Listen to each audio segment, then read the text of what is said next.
Hello everyone, Sleeping Beauty here. Hope you all are doing well today.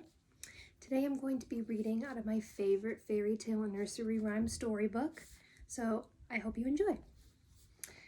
The Frog Princess is the name of the first story we're going to read today. Long ago, a princess lived with her father in a palace surrounded by woods. When it was hot outside, the princess would walk into the shade of a forest and sit by a pond. There she would play with her favorite toy, a golden ball.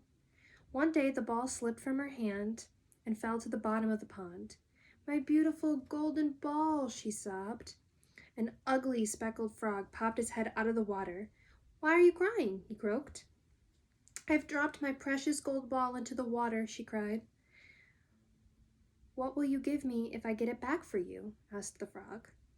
"You may have my jewels," sobbed the unhappy princess. "Oh, I don't need those," said the frog. "If you promise to care for me and be my friend and let me share food from your plate and sleep on your pillow, then I will bring back your golden ball." "I promise," said the princess, but she thought to herself, "He's only a silly old frog. I won't do any of those things." When the frog returned with the ball, she snatched it from him and ran back to the palace. That evening, the princess was having dinner with her father when there was a knock at the door. When the princess opened the door, she was horrified to find the frog sitting there. She slammed the door and hurried back to the table. "Who was that?" asked the king.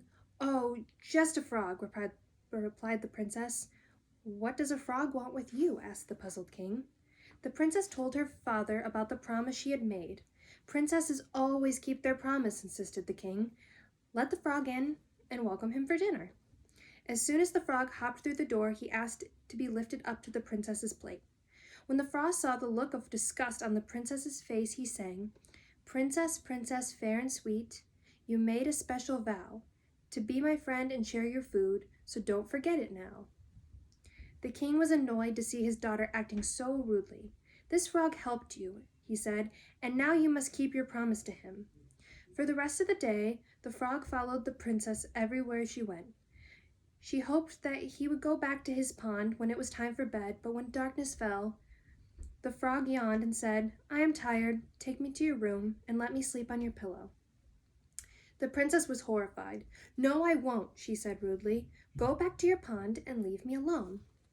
The patient frog sang, "Princess, princess, fair and sweet, you made a vow to be my friend and share your food, so don't forget it now." Reluctantly, the princess took the frog to her room. She couldn't bear the thought of him sleeping next to her, so she put him on the floor. Then she climbed into her bed and went to sleep. After a while, the frog jumped on the bed.